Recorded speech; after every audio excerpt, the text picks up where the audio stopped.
Hello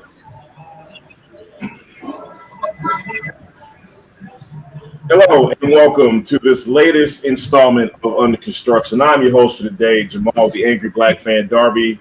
To the right of me, Mr. Cosmo Sose, and to the top right of some of your screens is Mr. Rodney Rob Pops Richardson. But we have a special guest today, Miss Alexia Riggins, who is the GM for Jackie Boys Restaurant. Please clap it up for our special guest.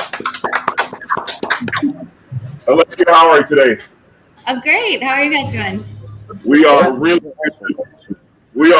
good today. The Panthers got a very big win today. Mr. Cam Newton is back.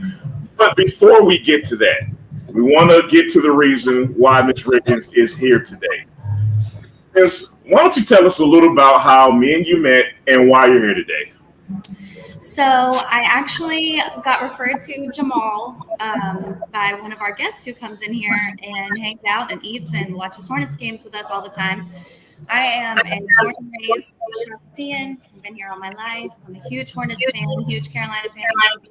And we sort of connected and bonded over that. Jamal came in and had dinner with me one night and told me a little bit about what you guys do. And we have tried to make Jackie Boys a place where we're a hometown bar. We want to support the home teams. We've done a couple of Hornets watch parties, and we play Panther games with sound every single Sunday.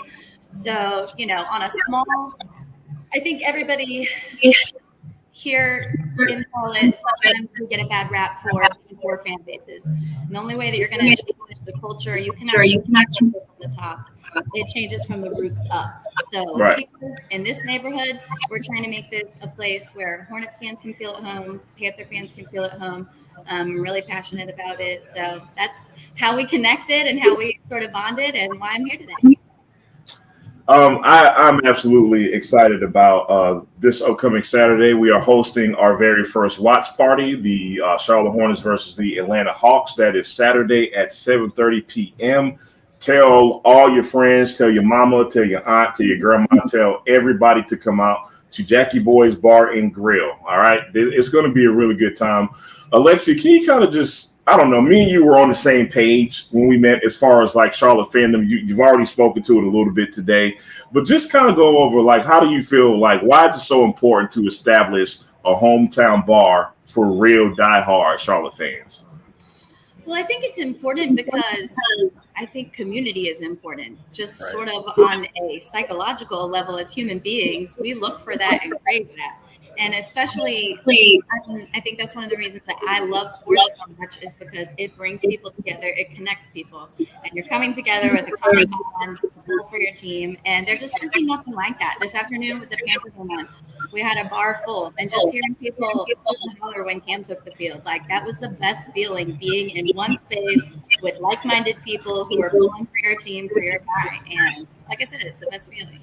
Speaking of acting a fool, I wish we would have had a camera in here when Cam Newton scored the touchdown because me and Kaiser, we absolutely lost our shit. By the way, you can cuss on here if you want to. I wonder, is that okay? Okay, cool. Yeah, you can cuss. This our shit. This is our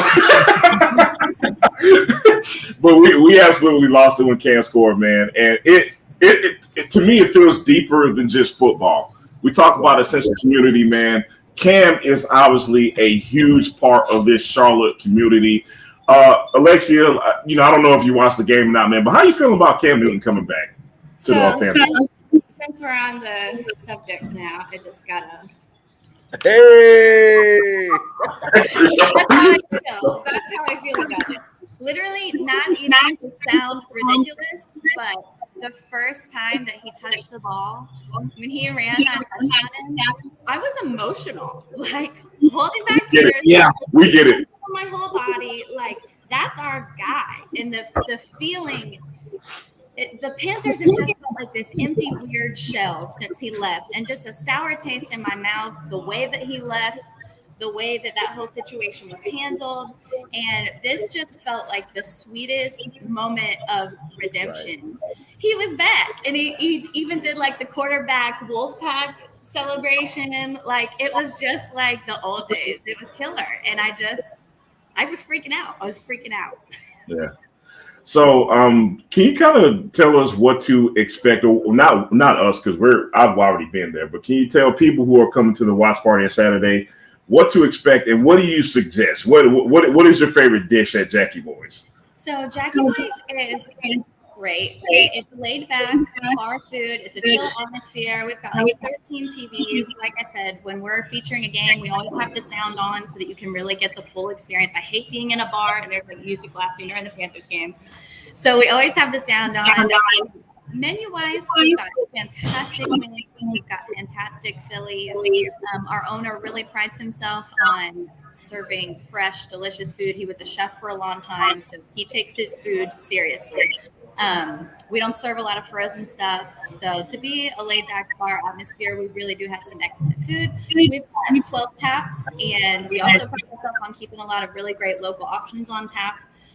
We got a couple lighter options for the people who are afraid of craft beers, but like right now we've also got Sugar Creek, we've got Cabarrus, we've got Noda beers on right now. I think the Lenny Boys. So again, that sort of goes hand in hand with the culture that we're trying to create. We're a hometown bar. We're trying to support the hometown breweries, and it just all sort of connects. Right now, I'm mentioning the food, but there are 2 drinks that you sent me yesterday. And I'm like, okay, I'm getting 2 of those when I get there. Tell us a little bit about, exactly the drinks I'm talking about. I'll let you tell us more about those. So I'm pumped. We created a couple of signature cocktails for this coming Saturday. One of them is called the Buzz City. It's got some grape vodka in it, and it tastes like grape Kool-Aid, and it's delicious. And then we're also going to do a $5 stinger shot. And I'm not even going to tell you the good stuff that's in that. But the cool thing is the drink is actually purple because, hello, go Hornets. And the shot is actually teal because, again, go Hornets. So. That's it. And I just want to let everybody know I am officially making that my birthday weekend. So anybody who's coming, that is my birthday weekend. Just throw that out there. I'm doing all the talking. Kaza, Rodney, you got anything for Alexia? Any questions you'd like to ask? No, I can't wait to go anything out. It's a minute from my house. Yeah, I think Jackie Boy is. So, yeah. So it's funny when you mentioned it where it was. I thought there's nothing there, but I forgot that there. I think it was a Greek restaurant. Yeah, prior. That nobody. Chinese place for like 20 years. Chinese place. Yeah. Then it was a Greek restaurant. So then when I saw, I was like Jackie Boy. So then when you mentioned it, I put 2 and 2 together. I was like, oh, it's right down the street from my house. So, so I'm looking forward to being there very often to hang out and watch Hornets. So Miss Jackie, Miss Alexia, I do have a question. Sure. So how are the wings? Fantastic. And we can do them either fried or grilled. We've got like 15-ish sauces that we can do, and they're big wings. So like you're getting big for your buck. Say less. Alexia, I mean, I've said it like 30 times, man, but I'll say it again, man. I'm so excited about this event Saturday. And like I told you when we met, the older I get, the more and more I feel like people who are like-minded kind of just, I don't know, fall into each other or just kind of meet like, just organically. I feel like, this whole project that me and you're working on is just kind of, I don't know, just kind of heaven sent. So really looking forward to this, man. Really looking forward to a great crowd coming out, man, to cheer on the Hornets. And definitely looking forward to doing more. We don't want to stop at Saturday, so we're definitely looking forward to doing more.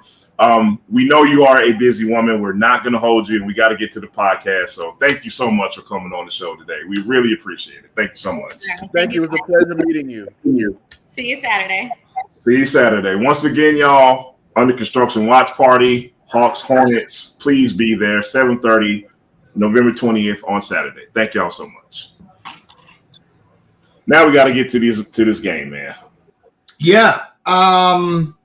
Like she said, I was emotional if y'all should have been over here when me and Jamal was watching, because I mean, I don't. Yeah, guys. Candace was sleeping, and I woke her up. I was like, "That's my motherfucking dog! I was screaming, man. I was so excited, man. We called it, but we were like, when the Panthers got down, and we said, why Matt Rule? Just put Cam in. Just put it, and then he came in, And at that point, I think everybody in the world knew what was coming.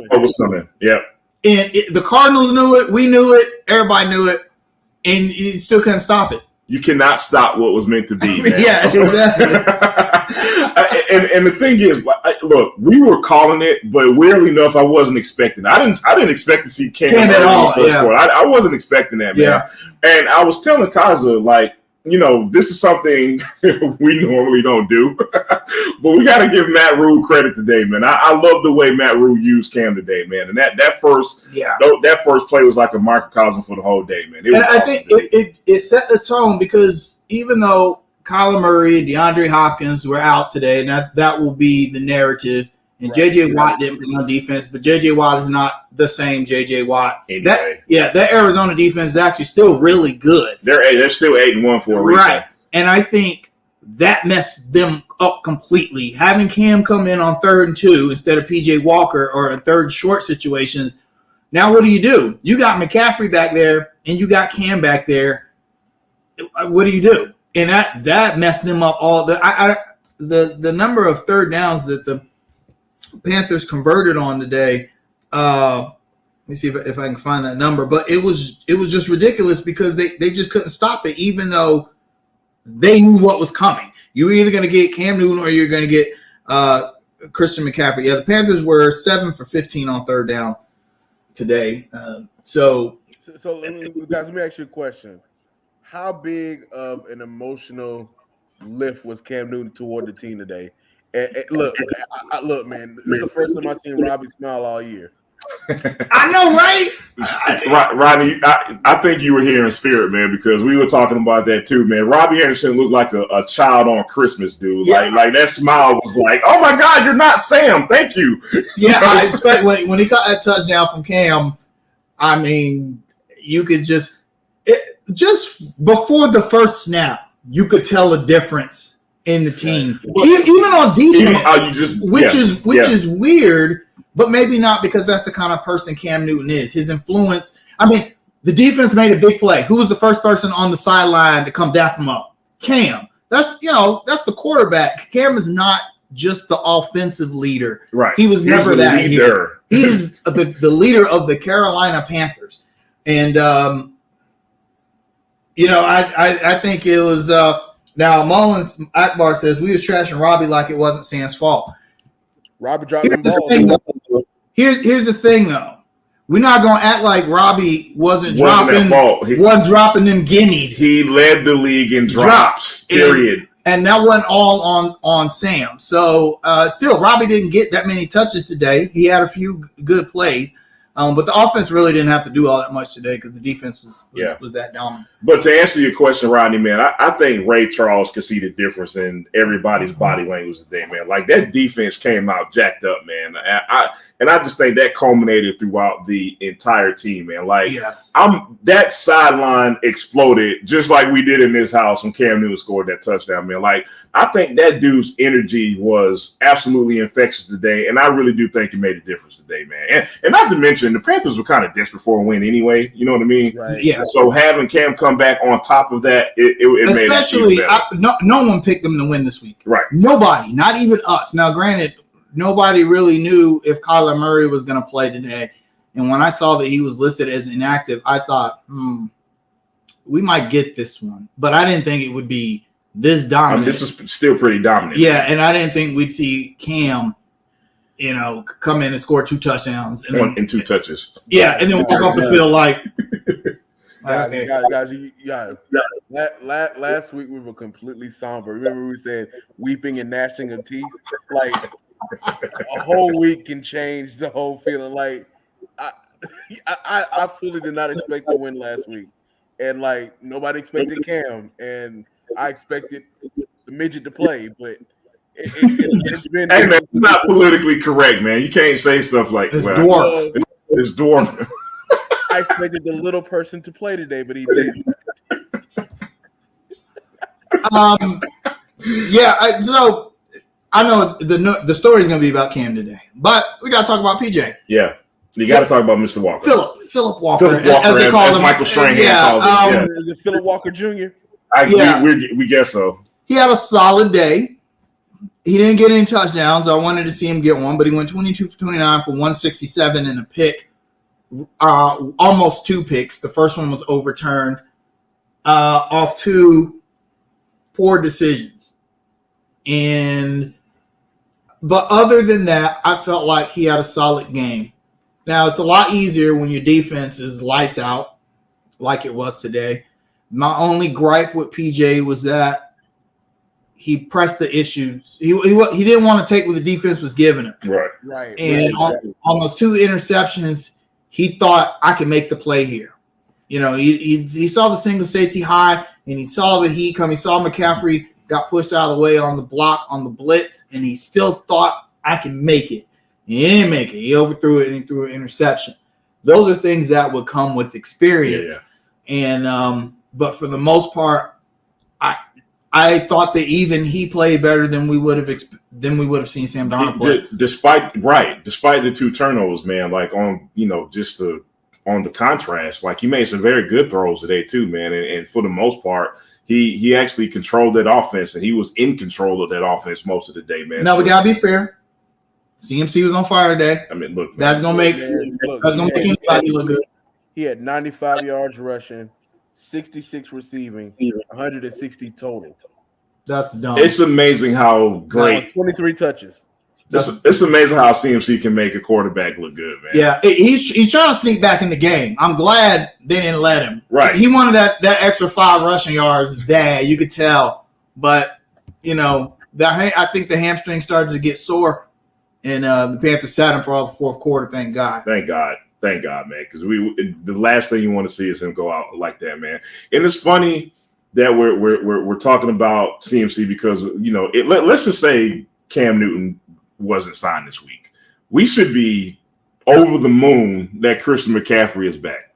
But number one is going to take the headlines, man. And this is kind of the way it's going to be today, man. Like, again, I think the dude's energy was infectious, but, you know, let's be fair to Christian McCaffrey, man. Him coming back made all the difference today as well, man. Yeah, it was probably the best team effort I've seen all season.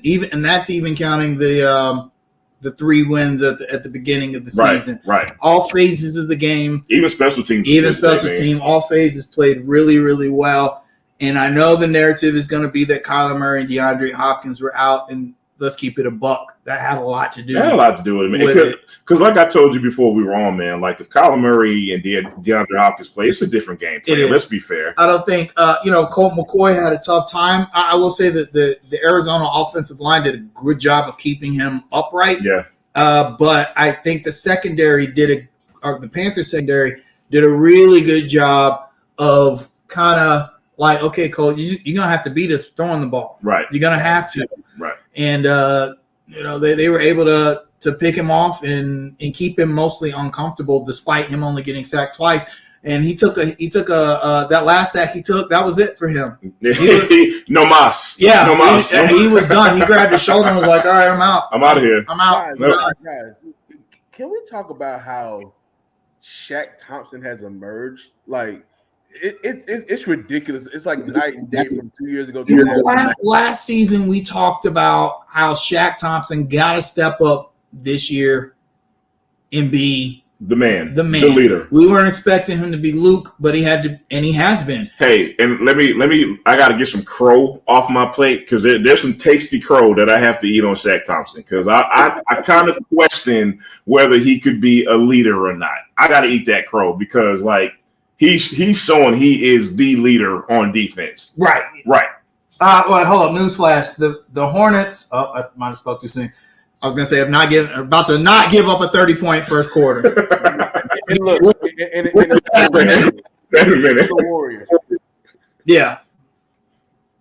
All right, but yeah, Shaq Thompson, defensive MVP today, as far as I'm concerned. You could also say maybe Hassan Reddick. Hassan Reddick was just causing massive disruption in the backfield. Or you could say Dante Jackson. Man, that dude was all over the place. When did he learn to hit? He was laying some wood today. God dang. I mean, every tackle, he wasn't just regular tackle. It was like laying cats out, man. Yeah, he came. He was the victim of a terrible pass interference call. Terrible pass interference call. Also, a terrible offensive pass interference call against DJ Moore. I think what it was, the Cardinals were favored by 10 this week. You got to keep the spread, Yeah, you can't suggest things like that. Yeah, you're right. I'm just saying. Hey, but back to Shaq Thompson real quick, Rodney, man.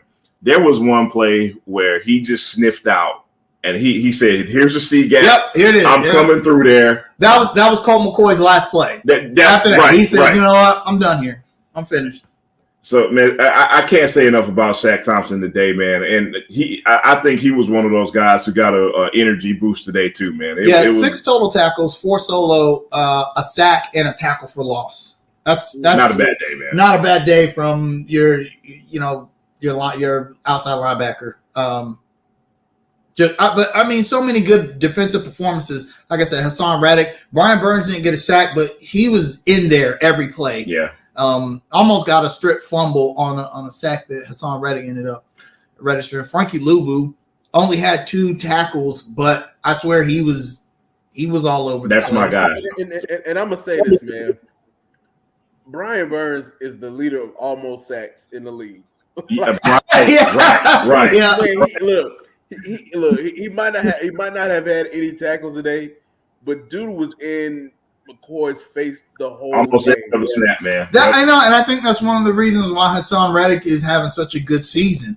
Teams have to focus so much energy on Brian Burns. Either one of those guys. And Brian Burns, I think, is he's got a little faster first step than Hassan Reddick, and teams have to account for that. So then that lets Hassan Reddick, use his experience and ability, all these moves he's acquired over the years to get to the quarterback. So there are 2 things I like that I really, really like today. I know that's Captain Obvious statement, but 2 specific things I really like today. I like the fact that we used all 3 running backs today. I'd like to see more of that. Now, as excited as we all are about Christian McCaffrey coming back, man, and we saw it toward the end of the game where the game was out of reach. This dude still wants to come in and take handoffs. Like, no, dude, let's manage you properly. Mm-hmm. And I think we did that today. Another thing I like today, and we got to give props to the coordinators and the coaching today. They did their job. They did a great job. I like the way look, when you have Cam Newton, your job becomes a lot easier. Let's be fair. Cam just saved Joe Brady's career. But you got to give props to Mr. Phil Snow as well, too, man, because the coaching was there's not a lot of complaints I have about the coaching. And then also, I want to give props to that offensive line. They held up today. I was going to say 160 yards. They played the best game of the season. Probably no season. No sacks. No sacks. Given up. So now you're wondering. Hey, Rodney, you know what that means? Don't miracles happen when Cam Irvin doesn't play. Cam Irvin did not play. Today. Hey, man, look. He said we're not the Carolina Christian McCaffreys. Well, so you got to think: was it Cam Irvin really that bad? Was it Sam Darnold making the O-line look as bad as it was? Question. Or just having Christian McCaffrey back make the offensive line's job that much easier? It's a combination of everything. I honestly think Sam holds the ball a little too long. CMC is the perfect weapon to dump off. And then we focus more on the run game today as well. So plus, I didn't get the idea that Arizona was committing to the line of scrimmage. Right. There were a lot of times where they were confused, or not confused, but they were just there was a zone read to whoever at number 58 on the Cardinals. God bless him. He had a bad day. He did not know what to do. He was frozen in time. Do I go after Cam Newton or do I go after Christian McCaffrey? Neither of those are good choices, by the way. And look, man. I hate to brag, but God, man, we're always right. Because before that last score, what did we say, Kaiser? Brady, this is your opportunity to run what? A zone read. Zone read. And look what happened. And he ran his own. Yep. Ran it twice. Ran one for a touchdown. to Chuba Hubbard on the easiest touchdown ever you will ever see anyone ever score in the NFL. I mean, he could have walked in on that one. In fact, the Panthers were confused. I think they thought it was a flag or something. They didn't. They were like, hold on. Chuba Hubbard was looking at the D was like, "Are y'all going to tackle me? Because I'm going to walk in the end zone now." Here? Yeah. I mean, but look, man. I mean, not only just Cam Newton, but having a mobile quarterback can make your job a lot easier. Because I mean, because PJ Walker, I mean, he's not shabby when it comes to running the ball. So you got to account for that dude too, man. Yep. So mobile quarterbacks obviously just allows you to put some wrinkle in your offense, man. And props to Joe Brady for taking advantage of it today. So is Cam the offensive MVP? That's the emotional. Even though he only played like 12, 10 plays? And he had 2 touchdowns. He was 3 for 4 for 8 passing yards, 1 passing touchdown, 3 rushes for 14 rushing yards, and 1 rushing touchdown. Look, look, he's the emotional pick. My logical pick is Christian McCaffrey. I'll say this though. Even if PJ Walker, let's say PJ Walker had started, if PJ Walker or Sam Darnold had started and Cam didn't play, I don't think we go up 14-0, even off of the turnovers. I agree. I think going up 14-0 set the tone, man. You up 14-0, and there's only 3 minutes, barely 3 minutes off the clock. You go up 14-0, and the Cardinals are like, holy crap! Now we got to drop back with Colt McCoy and try to bring us back in this game. And we both know that's not a part of their game. No, yeah. So yeah. I agree. Guys. So we didn't score a touchdown in 12-13 quarters prior to this, and then you sign Cam Newton, and boom, you got 2 touchdowns in like 5 minutes. The proof is in the pudding, man. What can you say? It's weird because, all right, obviously I'm a huge Cam Newton fan. I'm so happy to see him back. I'm trying to temper my expectations. Same. Okay? I'm trying not to be too hyped right now. It's hard. So I'm gonna enjoy this moment like every Panthers fan.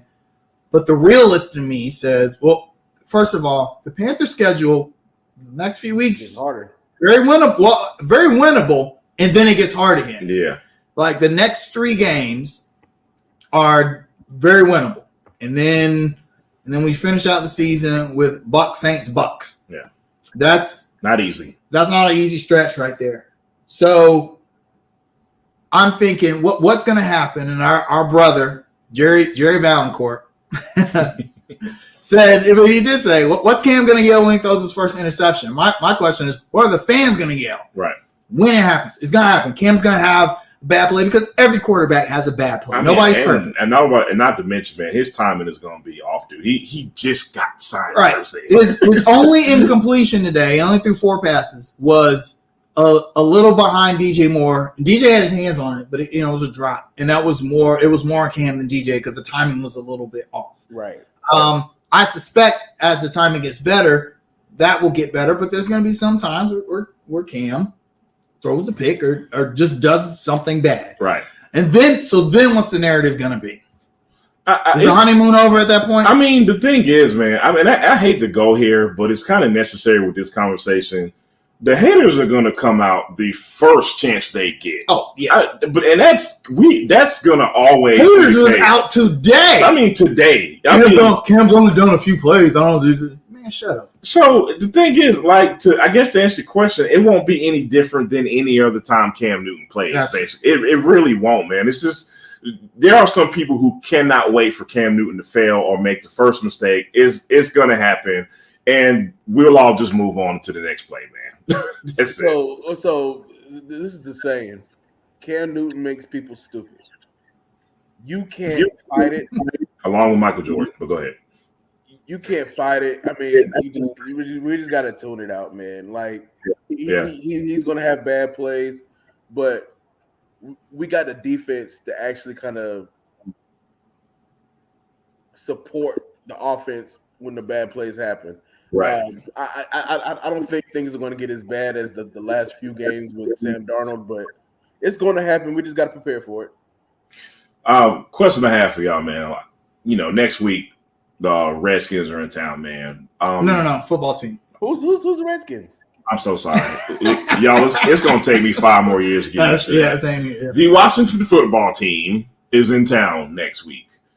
Would we be upset if we saw the same thing next week? And what I mean by that is the way Matt Rule uses Cam Newton. Do we want to see Cam Newton start next week? I mean, or do we want to see more of the same as far as what we, the way he was used today? I'm gonna go first. I want to see more of him, but I understand if we don't. Right. He still has to learn his playbook. This is a whole new coaching staff, whole new offensive philosophy. And then Joe Brady has to adjust too. He has to get his timing right and everything. So I wouldn't be upset. In fact, I wouldn't even mind. I prefer probably PJ to start. Yeah. Don't. I mean, I know people are gonna hate me saying that, but PJ didn't do nothing today to make me be like, didn't play. Yeah. Hey, Rodney, let me respectfully cut you off because you bring up a good point. Because me and Kaza were kind of halfway joking about the short leash that PJ Walker could be on. We were kind of saying like, "Oh, first interception, let's go." Let's put that. I think it depends on how well during practice this week does Cam Newton look. How good does he look with the playbook? We're talking about a dude who had to go learn New England's playbook, and from what everyone's saying in the league, like that's a tough offense. If you can learn that one, you can learn any of them. And I don't think Joe Brady is like super genius like a lot of people think, and I don't think his playbook is going to be all that difficult for him to pick up. I just don't. Not compared to Josh McDaniels and Bill Belichick's playbook. So, however, having said that, I kind of like the whole two-headed monster QB thing. New Orleans did it at the end of Drew Brees' career with Taysom Hill. I kind of like the idea of in critical situations, you put Cam in the game because then the defense has to be honest. The defense has to, think about it. It's 3rd and 2. You got Cam and then McCaffrey in the backfield lined up. Right. There's so many different things that can happen. Zone read, RPO. Hell, you could run the options. Or Cam Newton could pass it. We saw a triple option today. Yes. Yeah. So, I like that idea. And like I said, PJ Walker hasn't done anything. And we know Matt Rule loves PJ Walker. He coached him at Temple. Was it Temple? I believe Temple. And they were actually really excited to see PJ Walker out there. So I expect PJ Walker to get more reps as the season goes on. But he has to not press.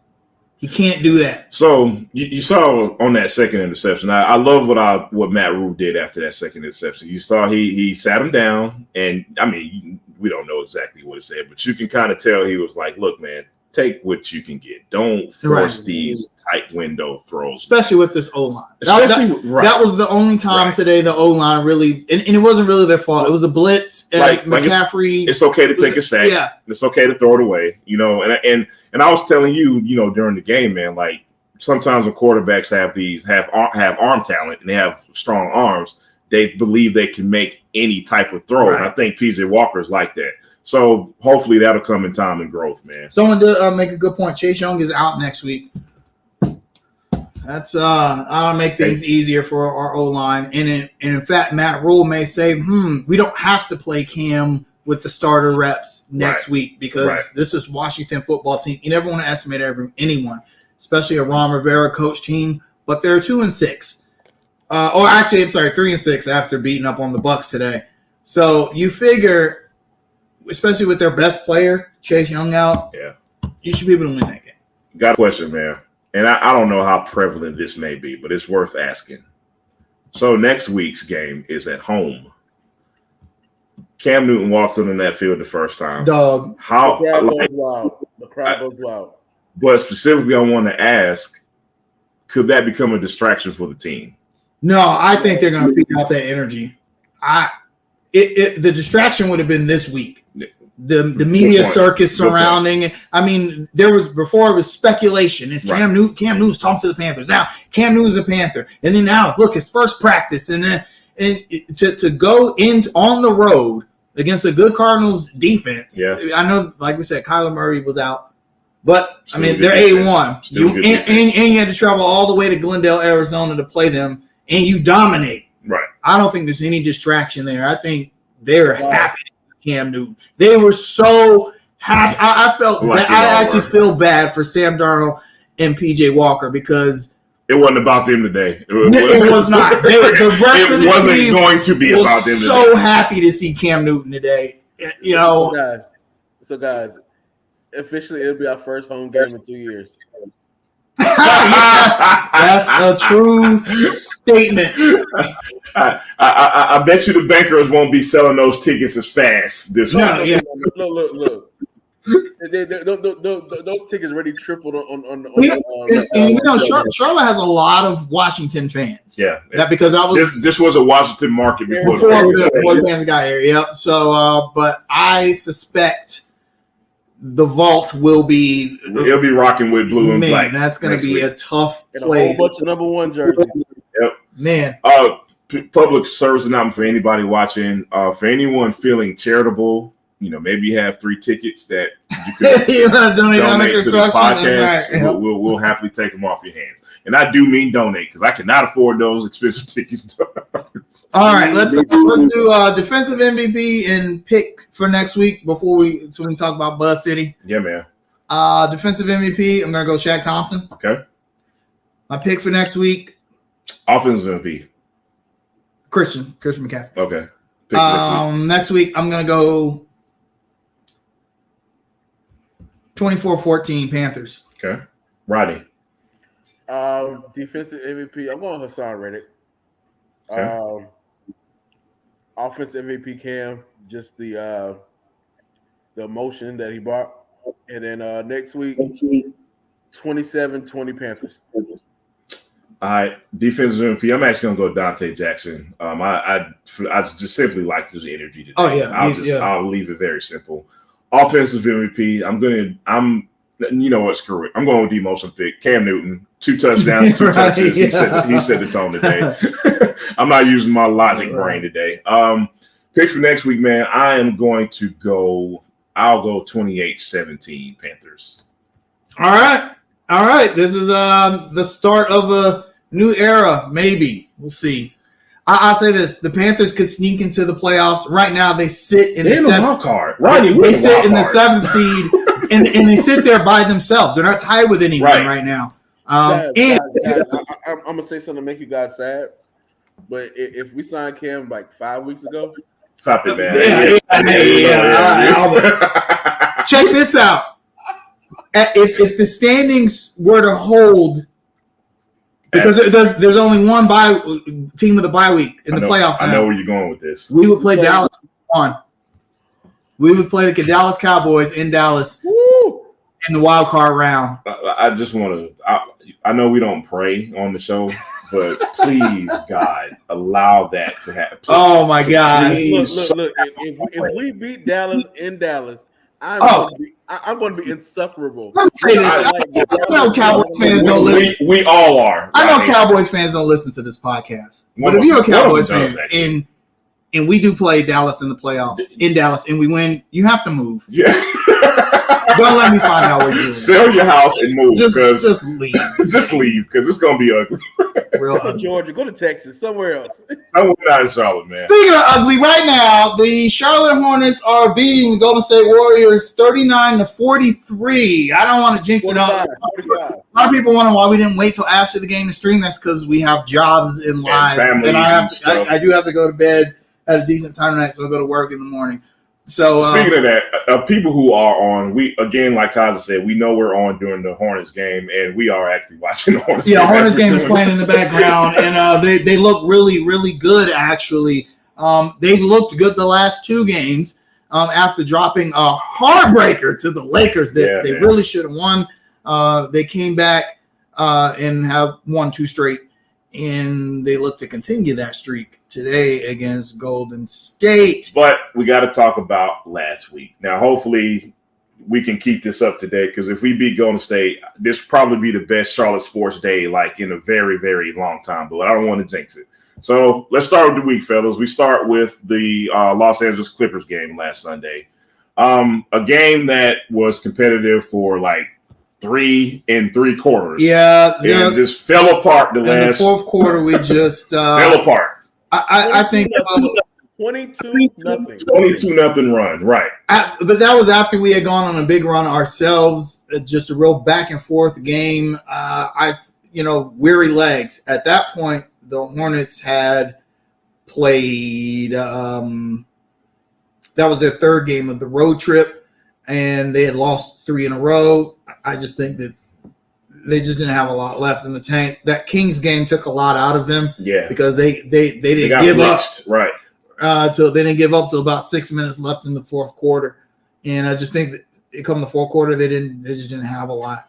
So I have to ask this question. This is one of these aggravating questions I have to ask because fans are interested. Some people will say the turning point of that Clippers game is when James Borrego took out a hot lineup to go back to the starters. What do you say to that? You gotta go back to the starters. We'll talk about the Knicks game in a minute, but Thibodeau has been getting roasted in the New York media for doing that same thing in the loss to the Hornets. I get playing the hot guys, but sometimes you got to go who you trust. Yeah, and sometimes your bench is hot because they're playing against the other team's bench. Right. And then the other team brings their starters in. Do you really trust our second unit against Paul George and Luke Kennard? I'm totally okay with, because here's what happened. Let's say you ride your bench too long, and then suddenly they're not hot anymore. Now you brought in your starters who are cold by now, and the momentum has already swung in the direction of the other team because you let Ish Smith go out there and act fool for too long. That's a good way to put it. Yeah, so I'm okay with that. I don't think that's why we lost. Right, Rodney, what you got on that, man? The Clippers are a better team right now. I was just gonna say Clippers are a better team. Yeah, nobody had They essentially brought everybody back. They have the continuity. They're playing at home. We're on a road trip. I mean, we're still trying to gel at this point, and it's early season woes. I saw a tweet earlier today. We had the third hardest schedule in the league thus far, and for us to be 7-7, right now. And it'll even out from this point on. I'm not even tripping off that. To be real with you. Yeah, no, I agree with you, man, and I want to talk more to that point because we're not necessarily talking about the road trip. We got more games to talk about from last week, but I feel like a lot of fans were in panic mode. You know what I mean, up until the point of the Clippers game, and just like Roddy said, man, it's such an up and down season, man. I just don't think there was a reason to panic for that game or any game before that. I think we just ran out of gas, man. Sometimes you just run out of gas, and the other team is just better. And that's and the Hornets still do have deficiencies. They're still the worst defense in the league. Perimeter defense still leaves a lot to be desired. Although I think we said this last week, I think that's an effort thing because when they do decide to play defense, they're suddenly like a different team. They're suddenly amazing at it. I think that's just the players are gonna have to learn, and I think they did these last 2, looks like 3 games now. Hey, maybe if we play a little defense, then we can make things easier. Right. I think it's hard though because they're the best offense in the league, which I did some digging. At no point in the history of the Hornets since they've come back to the city, at least, or since the Charlotte Bobcats came back in 2004, 2005. At no point in any point of the season have the Charlotte Hornets ever been the number 1 offense. Ever. Wow. Ever. Not even. Wow. It's never happened.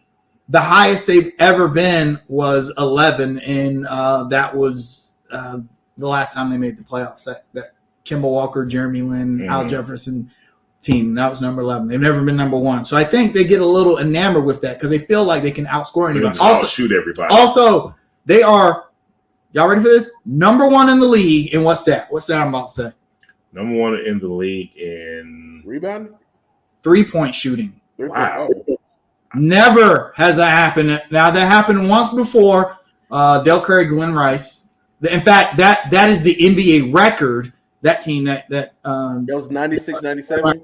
Yeah, 97 Hornets. That's the NBA record for 3-point shooting percentage by a team. But the Hornets they're shooting 39%. Philly is right under them with right at 39 as well.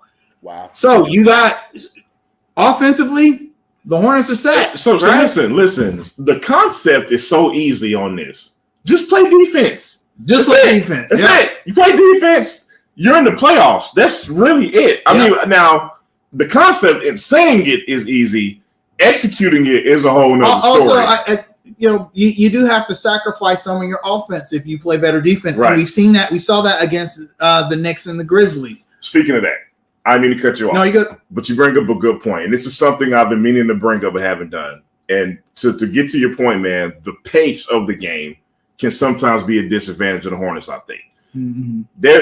Borrego has made it a point to go more up-tempo. You're seeing a lot of, us sprinting down the court even after made baskets. Sometimes, especially in certain game scenarios, it's okay to play slower sometimes because that actually helps your defense. It helps you get set, get you set defensively sometimes. And you notice these games against the Knicks and the Grizzlies, the pace was a bit slower, and that kind of boded well for them defensively both of those games, man. I think they have to learn how to control the pace. That's something LaMelo Ball is going to learn because sometimes the Hornets get enamored with ISO ball, and the pace really slows down, and they're just stuck in the muck. Speaking of getting enamored with ISO ball, let's move on to the Lakers game because that is a great segue. First of all, let me say, I've said this many times, and this is probably why our show will never go pro. Someone said this is also our job. It is not our job. We don't make no money off this. We don't make no money off this. Me saying stuff like this is why. NBA refs are corrupt. I've always said NFL referees are incompetent, but NBA refs are corrupt. I want to say a name so bad, but I'm gonna chill. In that Lakers game, I felt like they were overcompensating for the Lakers lost control to allow LaMelo Ball to shoot the only 5-point play in the history of the league was ridiculous, and I think the refs felt like maybe we overreacted some, and then tried to make up for it near the end of the game. There's no reason that shouldn't have been a foul against or on LaMelo Ball when he got the rebound, really at the end of the game. That should have been a foul. He fouled the guy.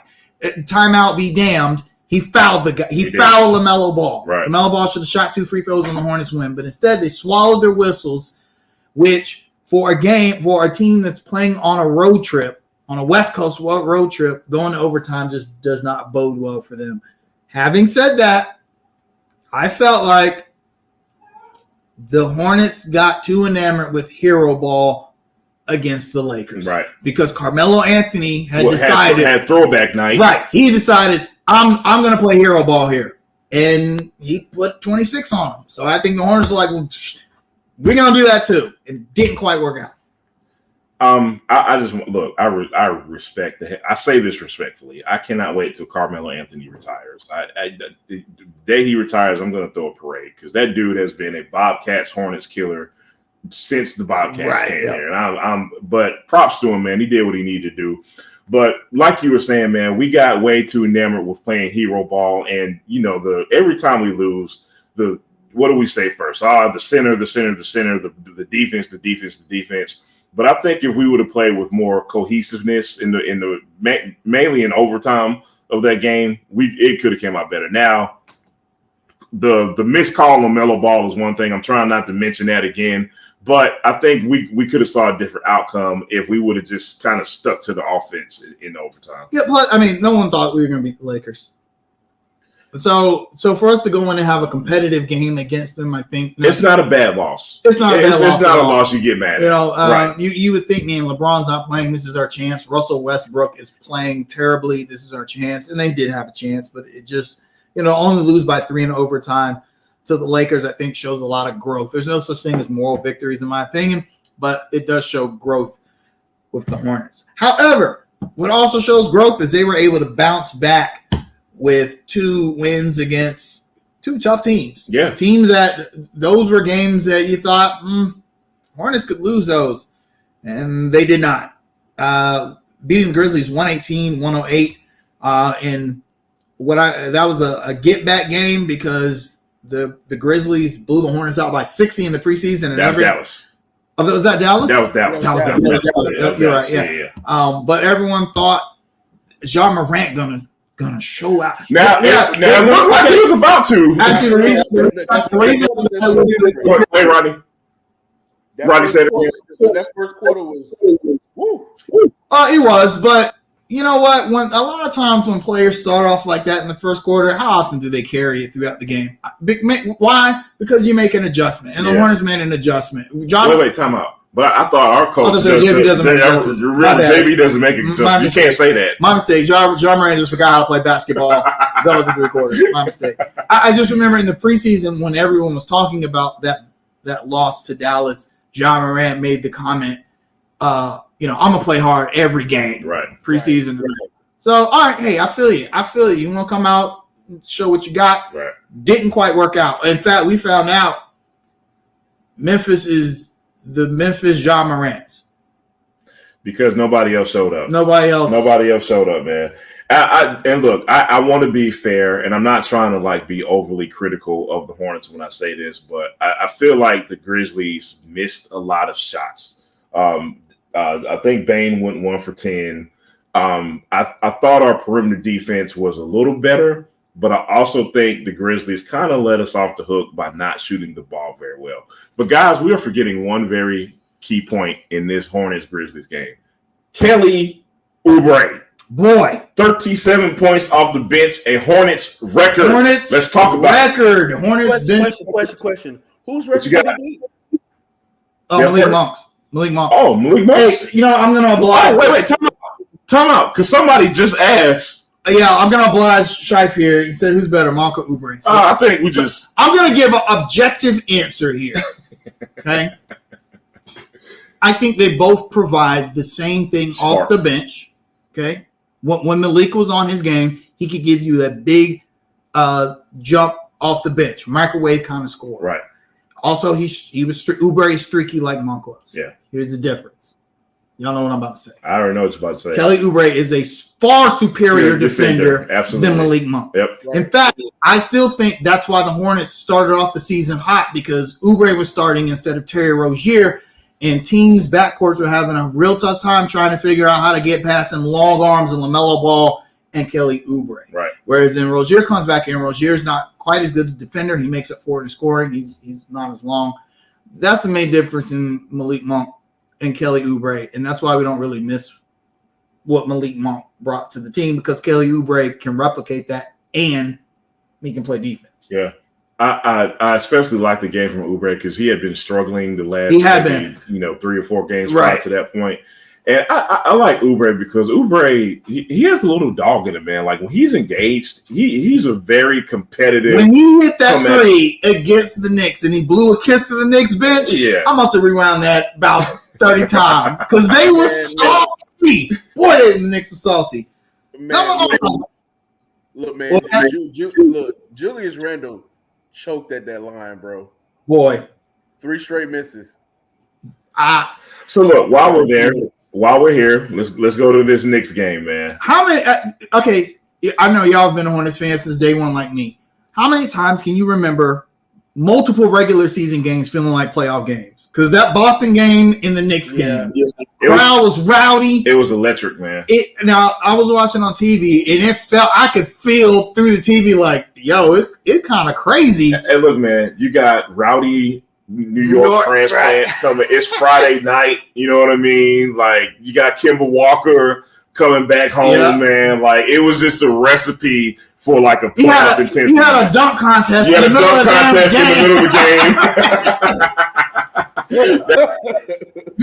But I have to say this, man. That win was, to me, more impressive than the Grizzlies win. I'm gonna tell you why. Right.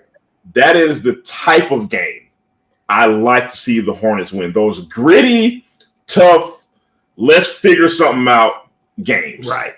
Those are the type of games you're gonna have to win in the playoffs. You get what I'm saying? First quarter. Go ahead, Roddy. And then on top of that, you're competing with the Knicks for a playoff spot.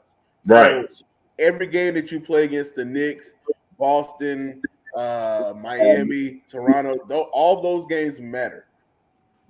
And look, our commenter Ty brings up a really good point. LaMelo Ball has 17 rebounds. That's crazy. That's crazy, man. And it was so important, man, because we've talked about how, you know, with us needing an upgraded center, how we have to kind of defend and rebound by committee. You can't rebound by committee more than that. You know what I mean? Now, LaMelo Ball is 6'6", 6'7". Of course, it's going to be a little bit easier for him, but that's still very impressive, man. Yeah, 5 steals that game, too. Yeah, right. Yeah. Which I think LaMelo Ball is underrated as a defender. And I hate this. This is one thing I hate about the NBA. Narrative is, or perception is reality. Right. People said for years, man, Steph Curry can't play defense, but he's led the league in steals 3 times. So I don't. To me, that don't match up. They don't match up. So here's the thing, man. LaMelo is a bit of an anomaly. Here's what I mean by that. Because you look at the stats, you say, man, he gets 5 steals this game, 3 steals that game, blah, blah, blah, blah, blah. He's a gambler. And what I mean by that, he's trying to hit the home run on defense, so to speak. He's playing these passing lanes. He's trying to pick your pocket. Sometimes it can be a detriment because sometimes you gamble too much, you overcompensate. Right, and you end up in foul trouble, or you can leave your teammates in bad predicaments when you're missing your assignment. So it's a bit of an anomaly. I think a lot of people get too hung up on the fact like playing defense in the NBA means that you just on your dude and you lock him down. Right. That may not be the way Melo does it because everybody does it differently. Right. Playing the passing lanes and getting steals is super important. Yeah. In given the easy baskets and transition. And that's the kind of player LaMelo is. I mean, he had 5 steals and had a huge steal against the Knicks. Yeah. Kemba Walker inbounded, and I mean, a huge steal that ended up, being one of the daggers that sealed the game. Right. I like the way LaMelo plays defense. Once he learns how to not foul, and typically he fouls out of frustration, I think. Yeah, look, it's crazy to say this. We talk about young players needing to pick their spots offensively. When he learns how to pick his spots defensively, he's going to be even that much better, man. And love to see it, bro. All right, let's look at the schedule real quick. So playing the Warriors right now, they're tied at the half at 57 apiece. So guys, let me give you an update. LaMelo has 19 points, 7-11 from the field, and 2 steals right now at the half. Woo! Big time players do big time things when they play big time teams. Yep. Also, y'all notice Gordon Hayward is a really good basketball player. Wait, cousin. You got to trade him. Trade him now. Trade him for Miles Turner. What are you talking about? real quick about Gordon Hayward, man. An announcer said something to this effect. Sometimes you'll look at the stats, you be like, hold on, man. How Gordon Hayward got 25 points? How does he have 25 points? It's almost like you didn't see it, but it happened. Yeah. So we got, before you guys see us again, we're going to have. We'll count the Warriors. So tonight, we're playing Warriors right now, 57 up at the half. Washington on Wednesday, Indiana on Friday, Atlanta on Saturday. That'll be our watch party. Y'all better be there, Jackie too. Boys. Yes. Yeah, so those are our next 4 games. That's not easy. You know what I like about this? All those games are winnable. You know what I like about this schedule? I feel like these are teams that kind of are right around where we are. Mm-hmm. So it's really good. In fact, the Hornets have a better record than 2 of those teams, Indiana and Atlanta. Washington is kind of a surprise this season. No, they're playing really good right now. Playing really well, but I will say I expect some regression to the mean for a lot of these Eastern Conference teams. Right. I don't think Washington is going to be like the number one team in the league. You got to understand that, like, a lot of those teams haven't played the schedule we have. Exactly. Right. So I expect things to even out some. I'm going to say it's hard for me to call this game because I really have been watching it, just watching it pass. Hornets actually look really good.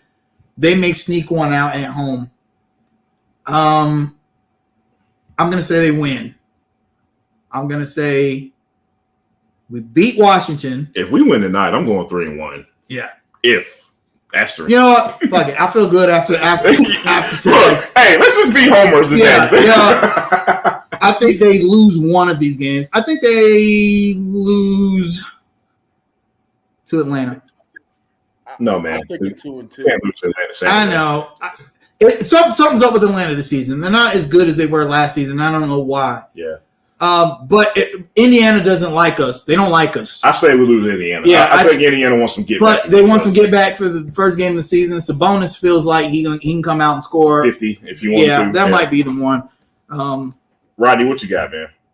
2-2. Let me be very clear about my pick. I'm strictly going off emotion because it's such a good day here in Charlotte, man. I'm going to go 3-1. My logical pick is to go safe and be 2-2. I'm feeling good today, man. I'm going 3-1. I know I'm probably going to regret that, but hey, let's just ride the wave. Hey, let the serotonin. Look. I'm sticking with my 42-40 prediction, so I'm always going to go 2-2.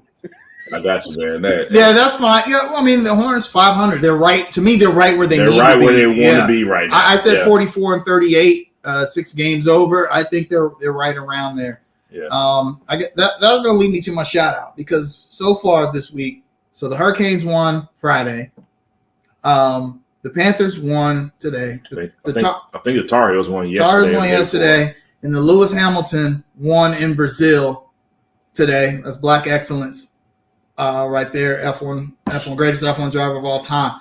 So if the Hornets win, that's a sweep for me and all the teams and people that I cheer for in sports. It's not bad. That's not bad. I need to smoke a victory cigar tonight. So come on, Charlotte. I need y'all to pull it out for me. Rodney, shout outs. Shout out to my brother Vince for helping me buy this new house. This is the best. For your real estate needs, check out Real Estate Vince. And shout out to Cam Newton, man. Look, man, it's sweet right now, and I can't describe the feeling. Been yelling all day at the house. I'm just so happy for him, man, and I'm just ready for the next couple weeks, man. I'm going to first. I'm going to shout you out, Rodney. You let the cat out the bag, but congratulations to you, man. Seriously, man. Doing big things, man. Congrats on your new purchase, bro. Can't wait to see it, man. I'm going to shout me out. Tuesday is the birthday. I would love for all of y'all to be in attendance at Jackie Boys next week. That'll be my unofficial. Shut up, man. -9. But I would love it for everybody to be in attendance. Shout out to Alexia Riggins, who came on the show once again, the general manager for Jackie Boys. Very gracious of her to allow us to host our first watch party next week, 7:30 against the Atlanta Hawks, man. Again, we want all of y'all to be there. I'm going to shout us out, man. Shout out these 3 guys who continue to do this podcast. We love to do it, man. Shout out to everybody who's still supporting us, man. Shout out to Ty. Shout out to Schiff who's watching. Yeah. J3 also in the comments said this is my favorite YouTube show on Sunday. Hey, man. That makes me feel good. Much appreciated, bro. That's right. We love the love. Special shout out. Special edition shout out. I got 43 reasons to give a shout out. I was gonna say, but I was only gonna give 3. But I'm gonna say this: shout out to Danny Thompson. I just want to know how that basement is, and why didn't you call in today?